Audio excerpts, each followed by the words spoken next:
Hey guys, welcome back to my channel. It's me, Kid Gam. Okay guys, there's some big news in the world of luxury reselling and Chanel. The RealReal are basically saying that Chanel is trying to use monopolistic behavior to harass and bully them. So basically, as most of you know, the RealReal and Chanel have been they've been beefing at the moment. Chanel is not happy with the RealReal.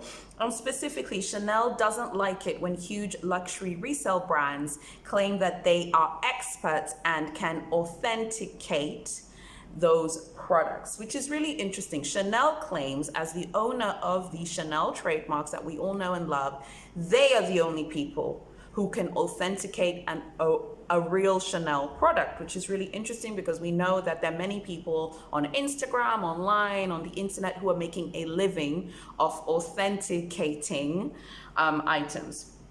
Now, basically, the RealReal are like suing them and are saying that they use these, like, in the US they call it antitrust, but for those of us in the Commonwealth, it's like basically they use these like monopolistic tactics to harass and bully companies like the RealReal. So, for example, Chanel actually is an investor in Farfetch, so they're saying, oh, how come that Chanel is an investor in Farfetch, so they don't bully and harass Farfetch, and Farfetch apparently do have they do have something here called Farfetch Second Life, which lets consumers to trade in their designer handbags for credit to be used against future Farfetch purchases.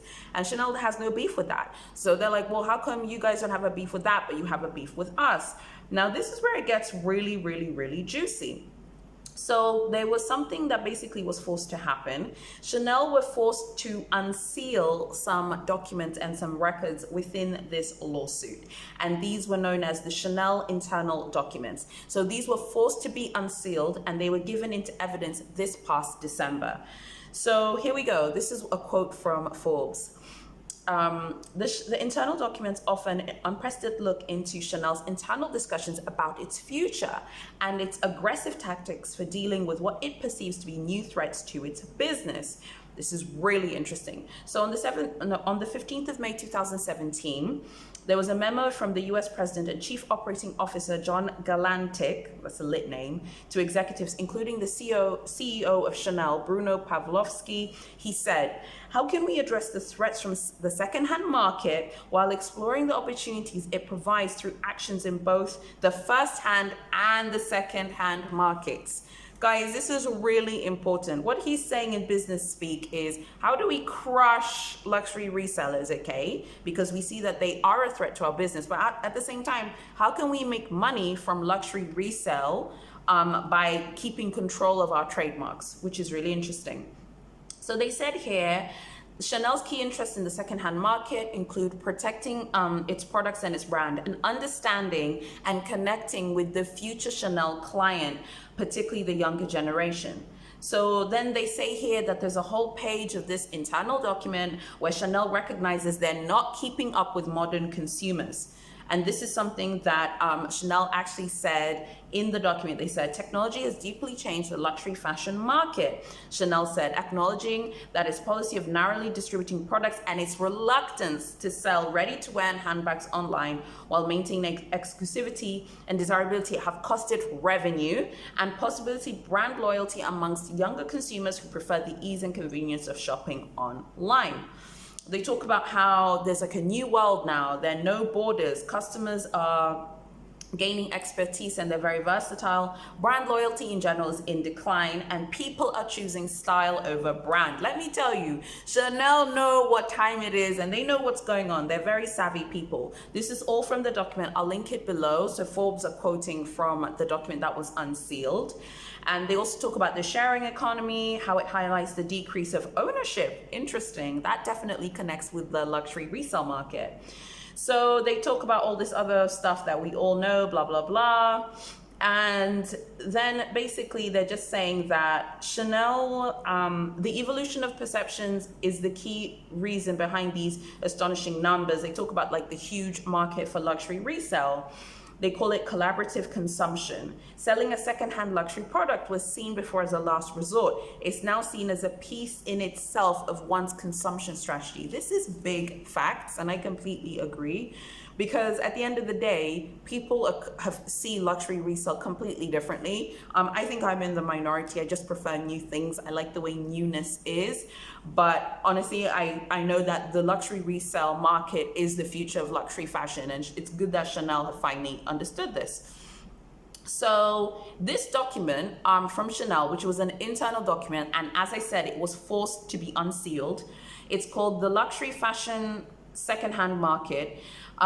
It devotes an entire page to the data point that 55% of core luxury clients have bought or consider buying secondhand. In another part of the document, Chanel lists threats to the brand and remedies for its problems. So they talk about legal action.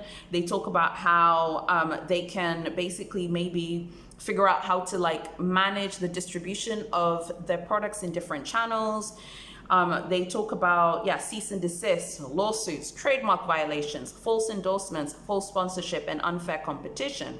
However, look at something here that they said in the piece, which is really important. This is Chanel itself. Chanel said, quote, "Every client who owns Chanel is a Chanel client. Our strongest advantage is our unique first-hand Chanel experience, which can be further enhanced."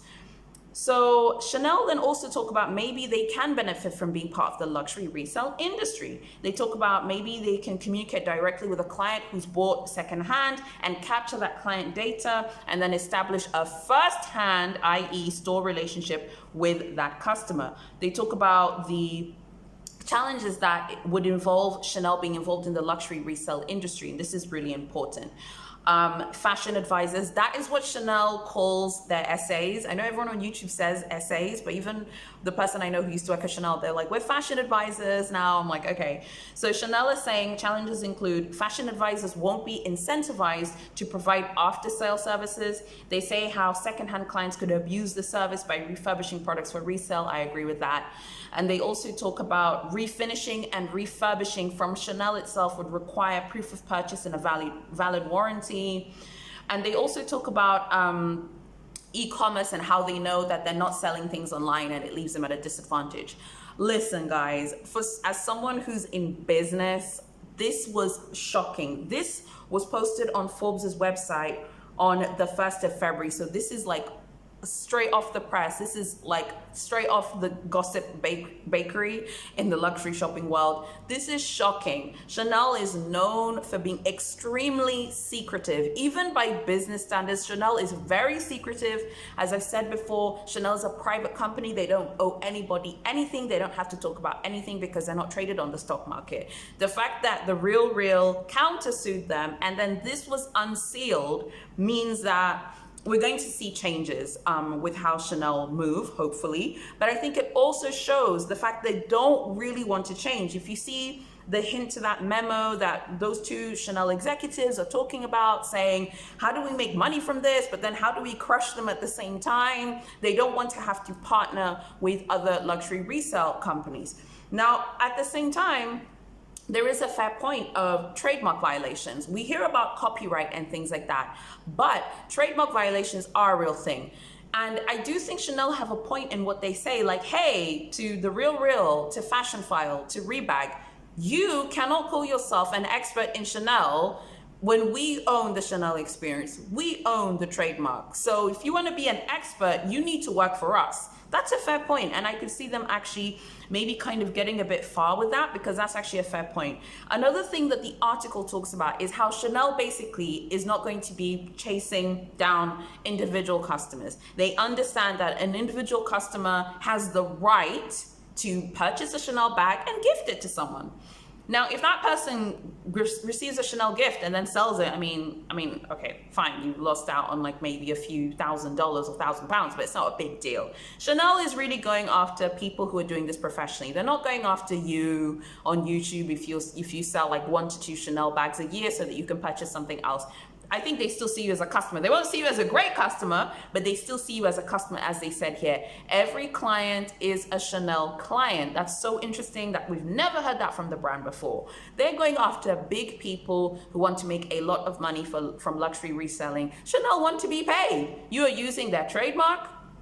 you're using their name to sell stuff. I'm just giving you guys the business point of view. I'm not giving you like my personal opinion. This is just how someone in business would look at this situation. I was so shocked when I was reading this article. I was like, OMG. Like the fact that Chanel know this stuff. And this memo was from 2016, I believe. So it has been sealed for all of these years and just got unsealed in December 2020, which is super wild if you think about it, like the fact that it got unsealed because of this lawsuit. I think that at this point in the game, if I was lucky enough to be talking to the top dogs at Chanel from a business point of view, I would say, look guys, you know, with the resale industry, if you want to play hardball, Chanel have the money. They could genuinely sue every single luxury reseller out there, and they could afford to basically drive that person bankrupt, but they can't stop it. It is literally the Medusa at this point, and it's become a problem, and you can't kill this thing. So I think the better thing for them to do is at least allow people to start buying things online. Why not start with costume jewelry? I mean, for the love of God, if you don't want people to buy bags online because you're afraid of reselling, let's start with costume jewelry, or even better, start with prêt-à-porter and start with clothing, because in that way, at least you allow people, okay, let me buy stuff online. I don't want to buy your lipsticks online. I can get them at Boots. I can get them at other places that sell beauty products. Like, why would someone want to buy stuff from Chanel's website for beauty unless they're like a hardcore Chanel fan? Come on now, stop this. They need to open up the path for people to purchase things online. That is something that Chanel have to do. They have to, you know, just suck up to it and just get over it and get it done. It's obvious that they are tough people and they're willing to fight and they're willing to grind it out. I'm super curious to know what you guys think about this top secret internal document. What do you think it means for Chanel? Where do you think Chanel is headed? Do you think Chanel would create like maybe an official thing where you can buy and resell within Chanel? Do you think Chanel would ever do that? What about something like this? What about at the Rue Cambon store, at the only place that's like the official birthplace of Chanel? What about perhaps having like a VIP vintage atelier where people can resell vintage Chanel handbags only, for example, that have the 24K gold hardware that we all love and that we're all so sad that we haven't seen again? What about allowing something like that? That would allow Chanel to give the Chanel experience, as they claim, and it will allow people to resell bags that they want to resell. And it's done officially with packaging, with certificates, and all that glamorous stuff that we know and love. I would love to know what you guys think about this story that I've shared with you guys. And yeah, just tell me your opinion. Don't forget to give me a thumbs up and to subscribe to my channel and hit that bell. I'm really keen to know what you guys think. Please write some comments, or if you want to talk to me privately, feel free to send me an email or a DM on Instagram. Thanks so much for watching my video, guys, and I'll see you in my next video.